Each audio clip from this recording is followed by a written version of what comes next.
some topics I've been asked to speak on. I'll just go through it briefly. What? Didn't catch some topics. Okay, some topics I've been asked to speak on by devotees from Mayapur Institute have kindly asked me to speak on a few topics which I've written down. I'm looking at the piece of paper in front of me. The first one, what is real education according to Srila Prabhupada? Maybe there's something wrong with that topic. What could be wrong with that? Well, not exactly wrong, but Srila Prabhupada, as a genuine guru, taught that it's not according to him, it's not what he says, that is the ultimate evidence, praman, but what is in Shastra. So he would always say, according to Shastra this, according to Shastra that. I believe that many of the misunderstandings surrounding our movement are because we don't always, as Srila Prabhupada himself stated when he commented in Sri Chaitanya Charitamrita on the Guru Shad Sadhu Shastra Bhaka Chitete Korea Oika, on this stanza from Narottam Das Thakur, that Srila Prabhupada wrote that Shastra is the center, so we don't always do that. Srila Prabhupada came as a representative of Shastra, highly empowered, is authoritative for us, his followers. He explains Shastra to us, but still we should remember that Shastra is the center.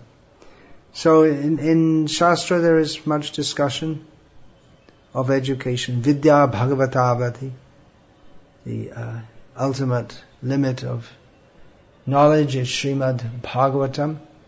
In the Upanishads we have a discussion of Paravidya and Aparavidya. Both, it means transcendental knowledge and non-transcendental knowledge. Both, the descriptions even of what is material knowledge, that's mostly also from Shastra. That means the Vedangas and much in Shastra is also material. So what is real education, according to Srila Prabhupada? He often stressed, the first thing to understand is that we're not the body. What is the difference between the body and the soul?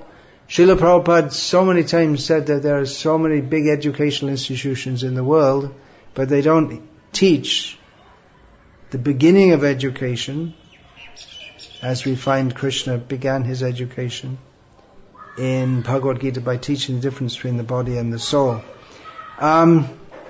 Actually, that was the first teaching of Krishna in the Bhagavad Gita, but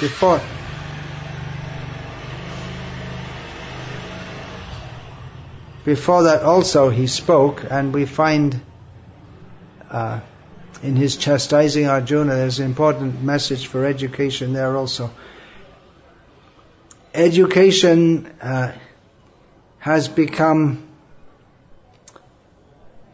central to human life.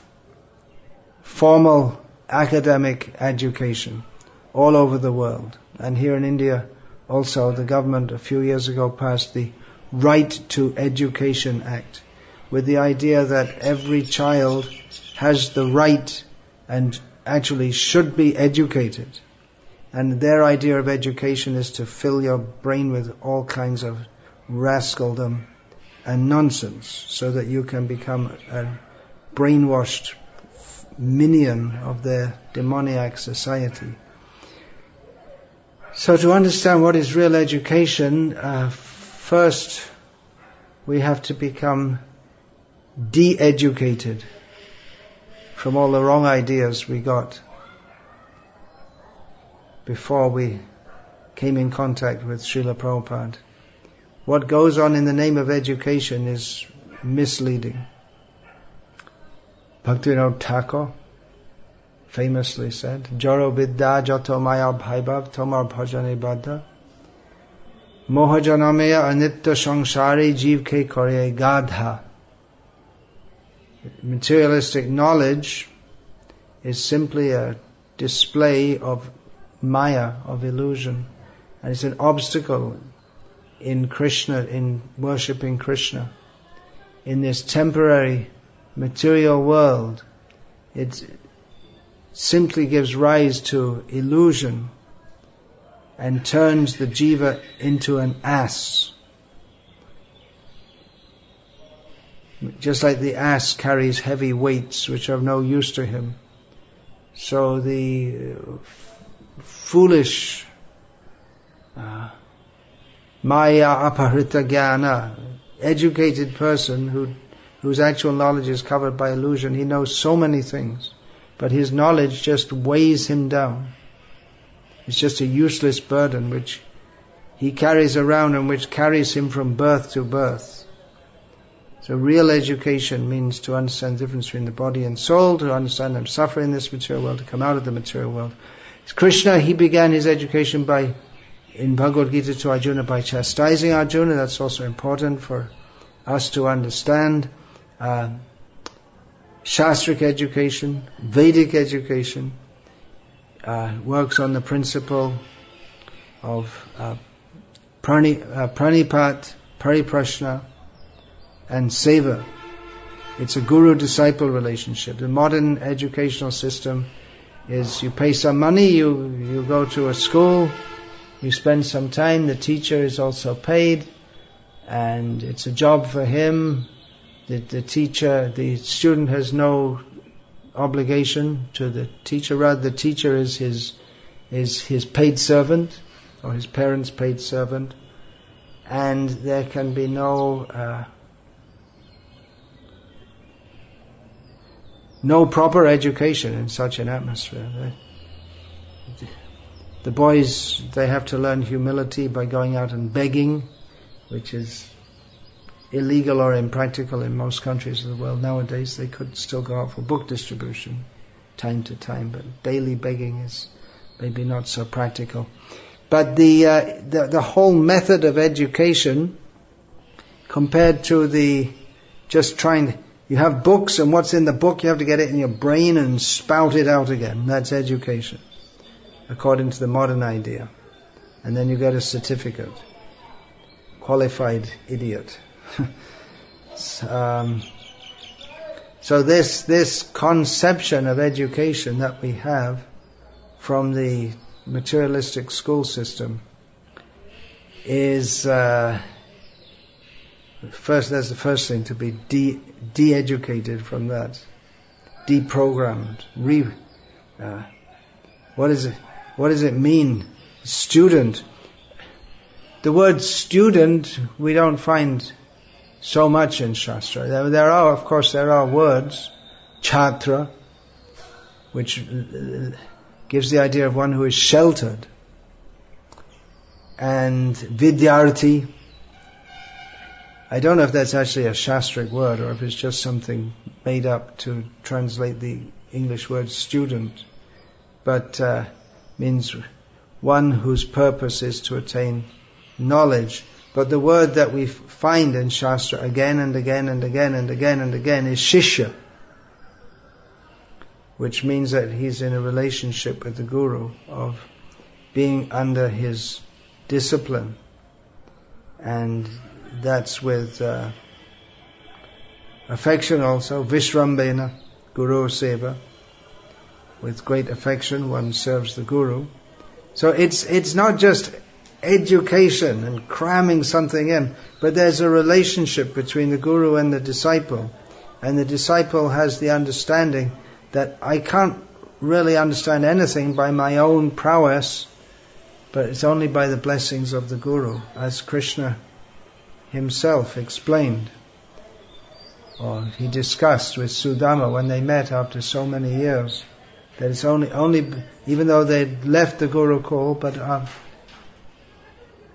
but they discussed among themselves that only by the blessings of the Guru can one live happily and piously in this world. Krishna was able to speak Bhagavad Gita and so effective because of the blessings of his Guru.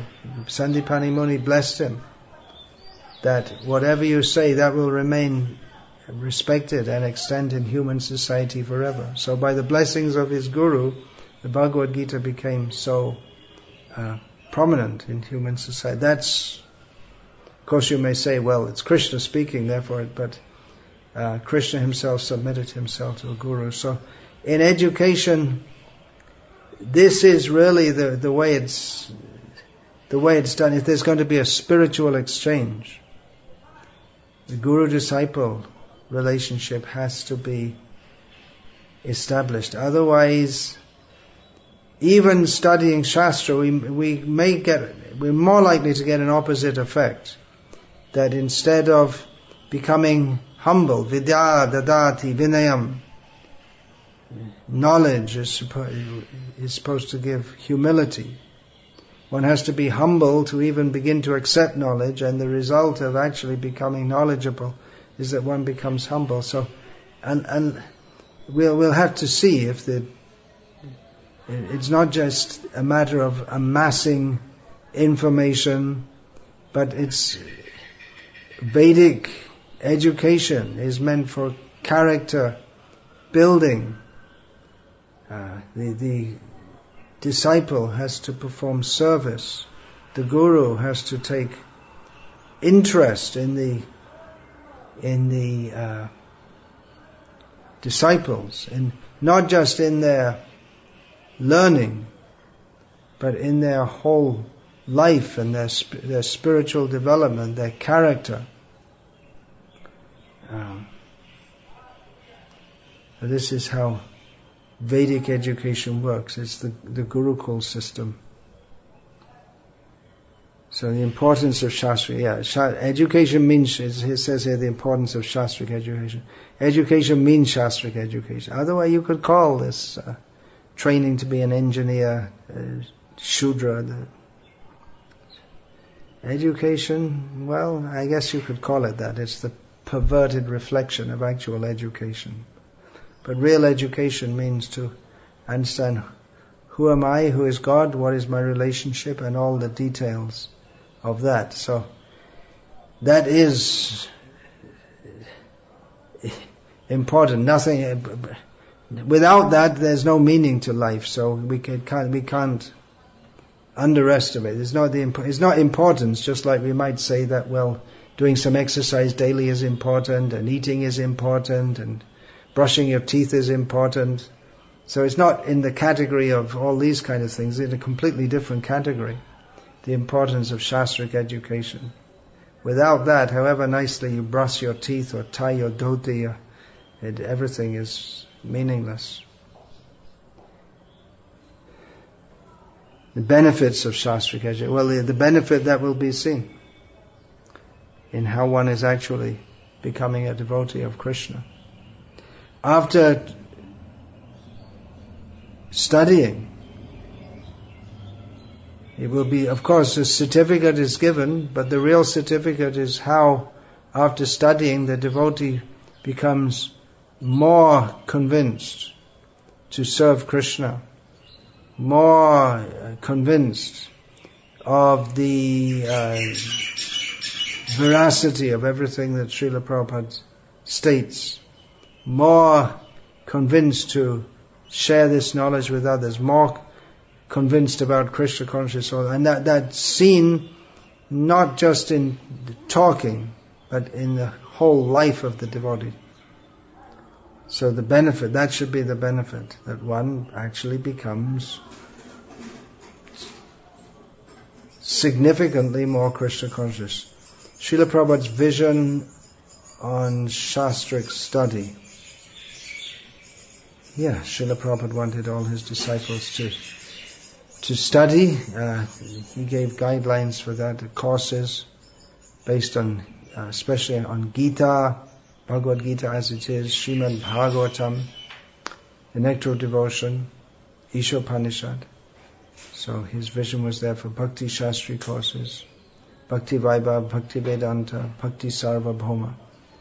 So that's well known. Benefits of studying Shastra in the Dham. Yeah, the holy Dham.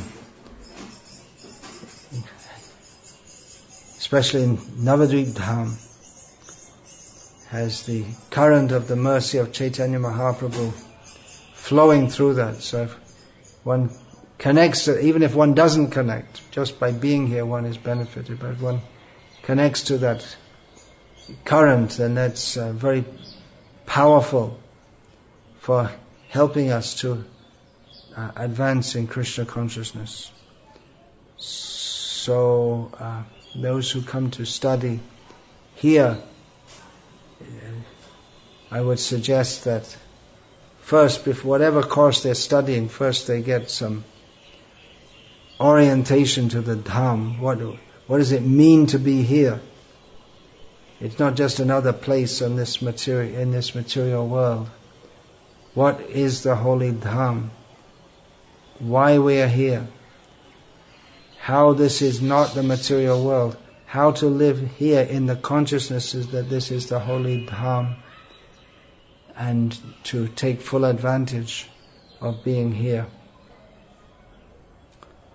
Studying Shastra is particularly for devotees who, for the sake of establishing Varnashram Dharma, will be designated as Brahmanas. So they should, apart from the Shastric study, they should also learn what it means to be a Brahmana, to live and act as a Brahmana. They should understand also that studying Shastra